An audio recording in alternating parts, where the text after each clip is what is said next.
Have you ever spent an hour writing what you thought was the perfect email? You hit send and then crickets. Maybe a few opens, maybe one click, maybe someone unsubscribed, and that one hurts the most. And if that's happening, the problem might not be your email, but it might be your sender reputation.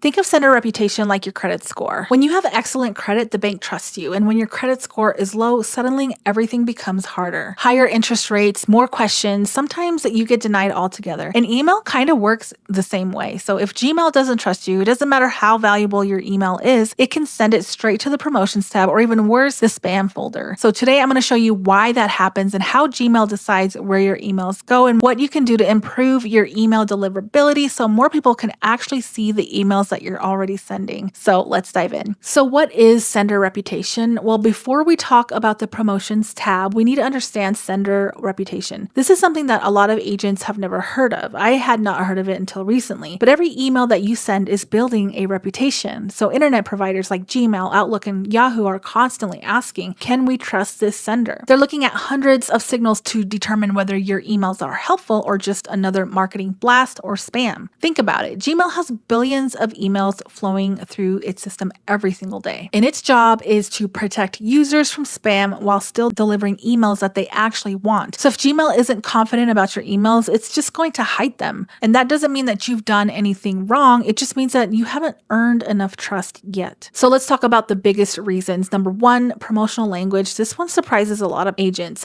If your emails constantly say things like limited time, free home valuation, special offer, price reduction, exclusive deal, or don't miss out. Those words immediately tell Gmail that your email sounds like marketing. And even if it's legitimate, it's not spam or anything crazy. Instead of writing like a salesperson, you want to start writing like a human. The way that I think of it is like emailing a friend. That's the tone that Gmail prefers because they want people to open their emails. They want people to open their app. And number two is too many images. And I know beautiful newsletters look amazing. You've got your logos, your banners, your property photos, buttons, all these really cool things that you put in their graphics. But the problem is that promotional emails usually have a lot of images, like the ones that you get from your shopping and things like that. So personal emails, they usually don't. It's just like it's almost like a text. And if every email that you send looks like a flyer, Gmail is going to notice. So instead, use a ton of text. That's what I have to do. It's not fun. It's not exciting, but it's what's going to get your email where it needs to go. So if you include images, make sure that you use them intentionally. So 1 or 2 relevant photos are plenty. Now, remember, people subscribe because of you, not because of fancy graphics. So that might be a tough pill to swallow, but it's going to help you tremendously. I've noticed a huge difference in just changing the way that I speak and show up in my emails, doing less photos, doing less links, and really just almost like a text to someone. And I've had a better response rate. More people are replying to my email because they think that I am personally responding to them or personally creating this email for them. Number 3 is too many links. This is another common mistake that agents make. We all love sending emails with links everywhere. Link to your website, link to your YouTube, link to your listings, link to your blog, link to Instagram, link to your buyer guide. But before you know it, your email has 10 different links, and that raises red flags in Gmail. Instead, make sure that you give your reader one clear action. For me, it's reply to this email if XYZ. It's one clear call to action, and it's usually reply to this email. Or maybe just have one button, maybe just one link, and that's it. These simple emails often outperform complicated, beautifully designed, but complicated ones.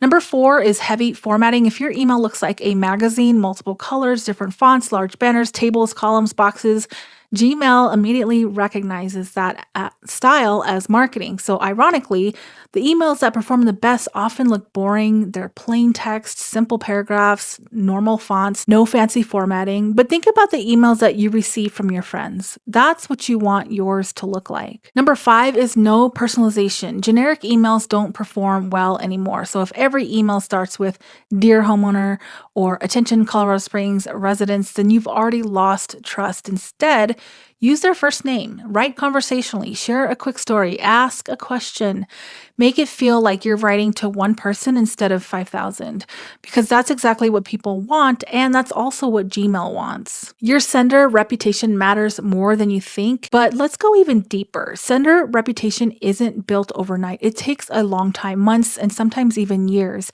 Every email contributes to your reputation. So here are some things that Gmail pays attention to. How many people open your emails? How many actually click? And how many reply? How many delete without even reading? How many unsubscribe? How many mark you as spam? Every one of those actions sends a signal, which is why you shouldn't be emailing people that you don't have permission to email in the first place. Because every time one of those emails bounces or goes to spam, that is also a signal. Think of it like getting reviews online. One bad review isn't the end of the world, but if hundreds of people leave bad reviews, your reputation suffers, and email is going to work the same way. But here's a hidden problem. It's the inactive subscribers. This is one of the biggest mistakes that I see agents make, and I was making this mistake myself. We're proud of having a list of 10,000 people, but if only 200 actually opens the emails, that's a huge red flag. That's a problem, and it's a signal to Gmail that you don't have a good reputation. Inactive subscribers hurt your sender reputation, and I've even gotten to the point where I don't even send emails to these inactive users. And quick plug for the GoHighLevel CRM, that helps you figure out who that is. The marketing platform inside of GoHighLevel will not only personalize it for you, put their first name, even insert so many different fields for their kids' names and things like that. You can customize this to the moon. But the way that GoHighLevel will remove those people that are ignoring your email so that your reputation still stays strong. Because Gmail sees thousands of people ignoring your emails, that is going to conclude that people don't want your emails. So Gmail starts showing them to fewer people, and it's a vicious cycle. Less engagement, lower reputation, even less engagement. And sometimes cleaning your email list actually increases your open rates dramatically, and making sure you send those to only people that actually want your email. So don't buy email lists, do it the right way, build an audience, collect emails that way, because those are the people that actually want to be there, and then actually send good emails. So let's go into the next one. Quality beats quantity every single time. Everyone says, send emails every single day. Well, that is the quickest way to get unsubscribed and the quickest way to end up in spam. Nobody wants to be spammed, and Gmail does not want their readers to be spammed. So Gmail learns from behavior. And here's something fascinating. Gmail watches what users do too. So if someone constantly moves your email into promotions, Gmail is going to remember. And if someone deletes your emails without reading them, Gmail will remember. And if someone opens every email, replies, moves it into their primary inbox, Gmail remembers that too. And you've probably experienced this as well. Things that used to go to your promotions folder start going into your primary box because you've opened it before. So you are literally training Gmail every time someone interacts with your email. So that's why I always encourage new subscribers to reply to my first email, even if it's just one sentence. Replies are one of the strongest positive signals that you can get. So here are some ways that you can improve your deliverability. First, write like a real person. Forget sounding like a marketing department. Write like you're emailing one client. The second thing is to keep your email simple, short, to the point, mostly text. Go light on the graphics and only have one call to action. The third thing is to clean your email list. If someone hasn't opened your email in 6 months, and again, in high level, that is going to filter out for you to see when their last activity was. And if you want a free trial for that, you should do the 30-day bootcamp that is linked below this video. If you click on that, you will get set up with some of the best people over at GoHighLevel that are going to help you get that set up so that you can start marketing and emailing the proper way. But you get 30 days for free, a 30-day free trial. But not only that, they also help you and walk you through how to set it up. You're going to go into breakout rooms where you're not going to be left alone to figure this CRM out, because that's a lot of things. A lot of times people don't use the CRM because they just don't know how to use it, and then they give up, and then they're back to square one where they're not organized. So I love the bootcamp. You should do it. It's going to be super easy, especially if you're not tech savvy. But anyway, that's the program that I use. That's going to help me clean up my email marketing and make sure that my emails are actually going to people that want to read those. So consider removing them, or you can put them into a re-engagement campaign where you retarget them in a really striking way where that email stands out and they have to click it and open it. So that's a re-engagement campaign.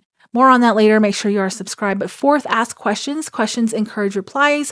Replies improve that engagement. Engagement improves deliverability. Number 5, be consistent. Don't disappear for 6 months. Don't send an email 1 month and the next month you forget, or 1 week and then the following. You know what I mean? Just be consistent.